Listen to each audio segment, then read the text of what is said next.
Assalamualaikum warahmatullahi wabarakatuh. Hello everyone. And here we are from first group and we want to discuss and tell you all about traumatic brain injury. Okay, before that, let me introduce our team. This is the member of first group, as myself, Askia Nurrahmayanti, Sokifa Previa Pakundara. The next, Maria Magdalena, so Octavianus Tigar, and the last, Rahmachika Tilanusa.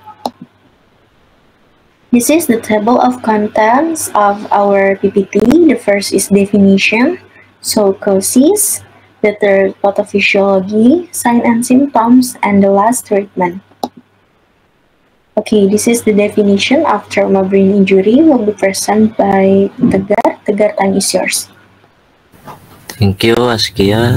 And the next definition, a traumatic brain injury is an injury to the brain that occurs due to an external force, such as a blow to the head, a fall, or a violent shaking of the head. This force disrupts the normal function of the brain and can lead to a range of physical, cognitive, emotional, and behavioral impairment. And the next will be presented by Askia. Askia, time is yours. Okay, thank you, Tegar. The next is pathophysiology of traumatic brain injury. There are two. This is primary and secondary. And I want to first discuss about primary brain injury. Primary brain injury is a direct injury from mechanical force that damages brain tissue when trauma occurs, like brushing, tearing, bruising, and bleeding. Focal damage resulting from primary brain injury can be in the form of first, cerebral contusion of brain contusion, and the second is diffuse axonal injury. Okay, the next I will discuss about secondary brain injury. Secondary brain injury includes endogenous damage in the brain and additional secondary brain effect, which are a continuation of primary brain injury, which can occur due to inflammatory reaction, biochemistry, the influence of neurotransmitter, impaired autoregulation, neuroapoptosis, and bacterial inoculation.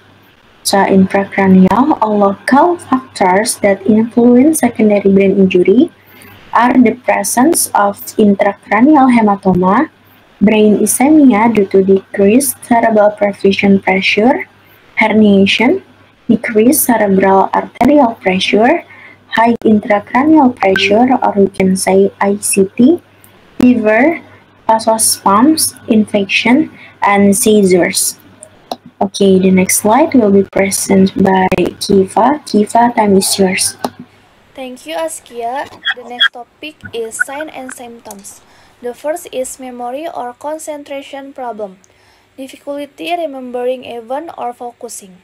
The second is dizziness or loss of balance, feeling lightheaded or unsteady on your feet. The third is loss of consciousness, brief or prolonged period of being unresponsive. The fourth is headache, persistent or severe headache that may worsen, nausea or vomiting, feeling sick to the stomach or actual vomiting, difficulty sleeping, trouble falling asleep or staying asleep, confusion, disorientation or trouble understanding surrounding. The last is sensitivity or light or noise, increased discomfort in bright light or loud sound. The next presenter is Maria. Maria, time is yours. Okay, thank you, Kiva. This is a general treatment that we can see. The first is mouth injury. Mouth injury, a person with a mild traumatic brain injury usually needs to be monitored closely at home for any persistence. The second, immediate medicine care. People with severe injuries may also have other injuries that need to be addressed. Medication. Medication to be limit secondary damage to the brain immediately, anti-seizure drugs, and diuretic. Next slide. Surgery.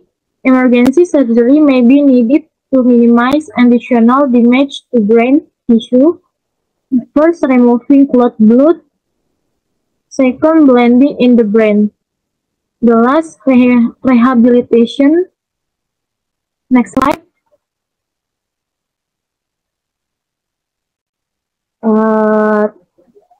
Treatment rehabilitation, occupational therapist,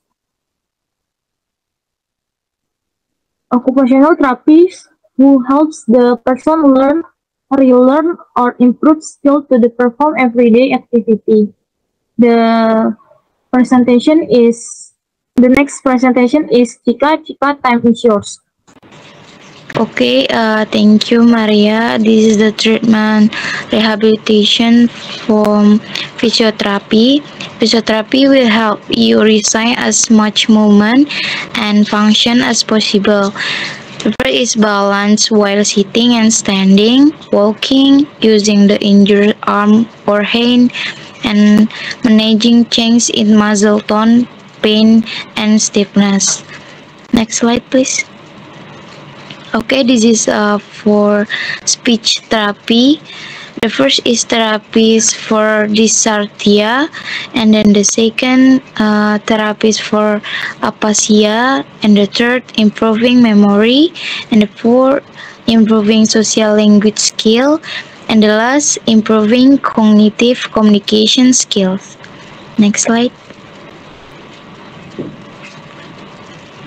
Okay, for the PO, this is the orthosis hand-based splint, provide digit and thumb MP extension and digit PIP or DIP extension associated with digit and hand weakness or paralysis secondary to TBI. Also helpful with decreasing minor spasticity and flexor tone. Next slide. Okay, this is our reference. I will back to the moderator.